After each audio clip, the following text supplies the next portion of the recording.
जय हिंद दोस्तों, Doon officers academy के यूट्यूब चैनल में आपका स्वागत है। हम लोग बहुत टाइम से इंतज़ार कर रहे थे कि सैनिक स्कूल के फॉर्म्स कब आउट हो रहे हैं। तो सैनिक स्कूल के जो फॉर्म्स हैं वो आउट हो चुके हैं और उससे रिलेटेड जो कुछ जानकारी है हम उसको समझने की कोशिश करते हैं आज नोटिफिकेशन से।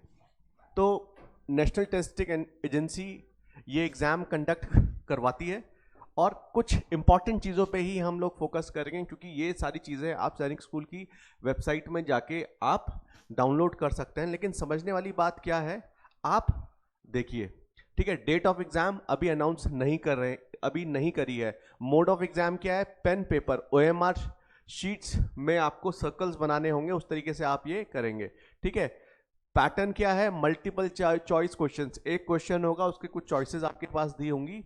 और एग्जाम जो है 190 सिटीज अक्रॉस इंडिया ये एग्जाम सेंटर्स होने वाले हैं। तो आपको जो एग्जाम सेंटर है बड़े सोच समझकर ही आपको चूज करना है, ठीक है।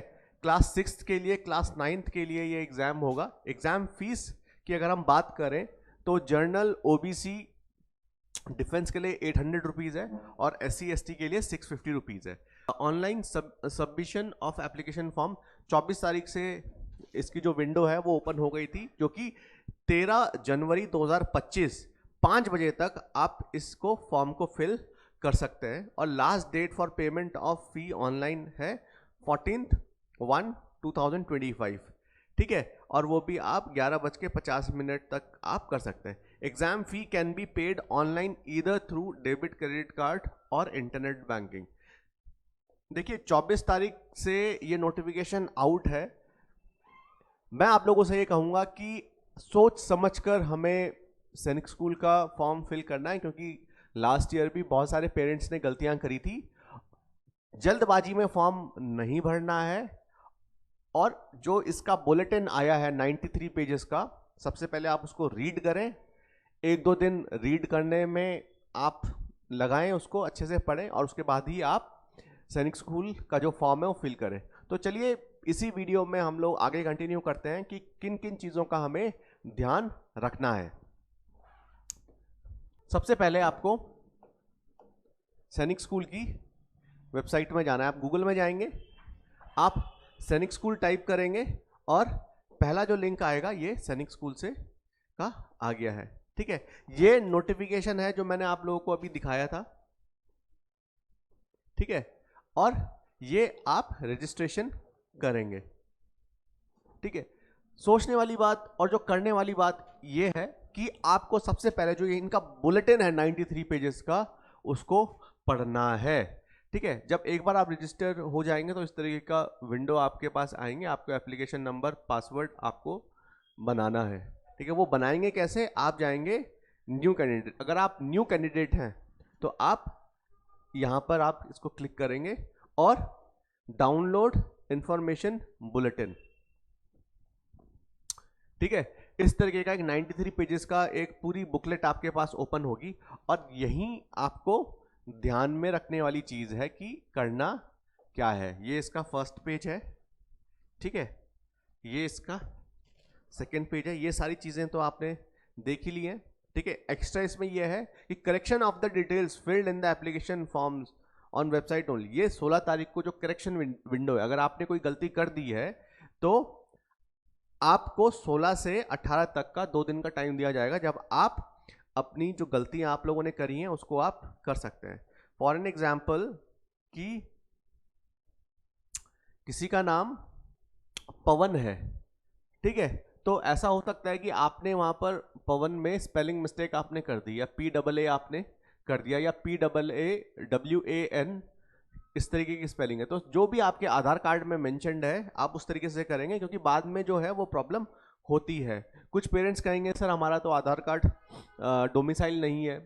तो सबसे पहले तो आपको ये पता होना चाहिए कि आपको कौन कौन से डॉक्यूमेंट्स अपने साथ रखने हैं। जल्दबाजी ना करें, अभी मैं आपको फिर से बता रहा हूं, ठीक है। सबसे पहले download and read the information bulletin carefully to ensure your eligibility, ठीक है। जब आप बुलेटिन डाउनलोड करेंगे तो आपको अपनी एलिजिबिलिटी का पता चलेगा, उसको करना है जो जिससे हम देख रहे हैं, ठीक है। दूसरी चीज है स्टेप 1, स्टेप 2 में बता रखा है, आपके पास एक ईमेल आईडी होनी चाहिए और एक यूनिक मोबाइल नंबर होना चाहिए।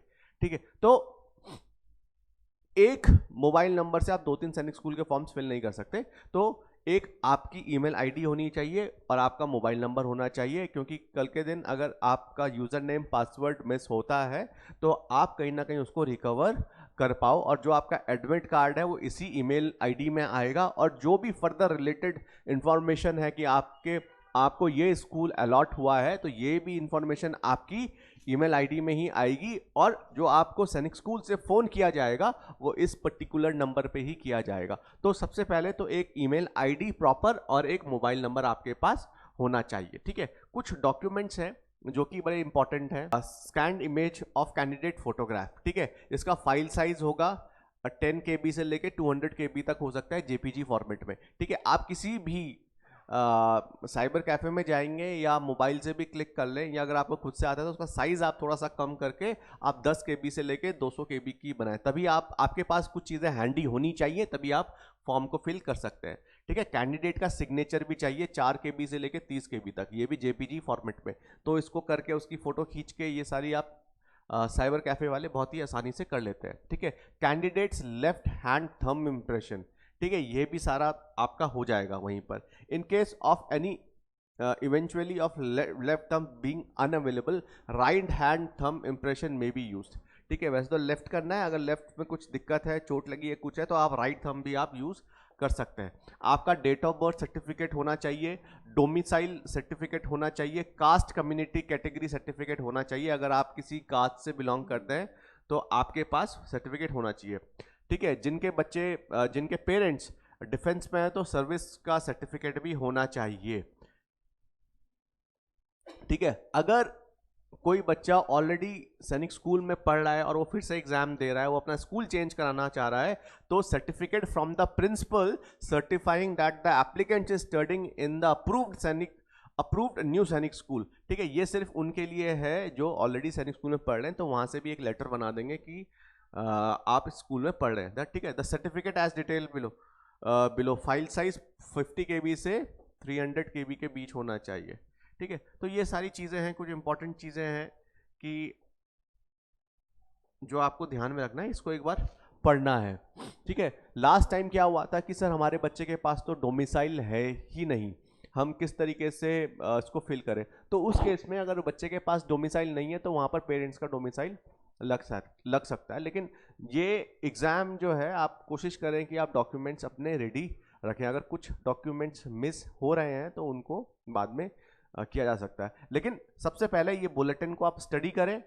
स्टडी करने के बाद ही आप फॉर्म फिल करें, क्योंकि उसमें जब गड़बड़ी होती है तो फिर प्रॉब्लम आती है। बाकी स्क्रीन में नंबर्स चल रहे हैं, अगर आप चाहते हैं कि आप दून ऑफिसर्स एकेडमी विजिट करें तो आप यहाँ आकर भी अपना फॉर्म को फिल कर सकते हैं, क्योंकि हमें एक्सपीरियंस है और हम काफ़ी बच्चों के फॉर्म्स पहले भी फिल कर चुके हैं। तो आप चाहें तो यहाँ पर भी आके कर सकते हैं, और इनकेस अगर आपको कोई प्रॉब्लम है तो स्क्रीन में दिए हुए नंबर पे फ़ोन करके आप हमसे भी पूछ सकते हैं कि क्या क्या चीज़ों की रिक्वायरमेंट है, किस तरीके से चीज़ें हो सकती है।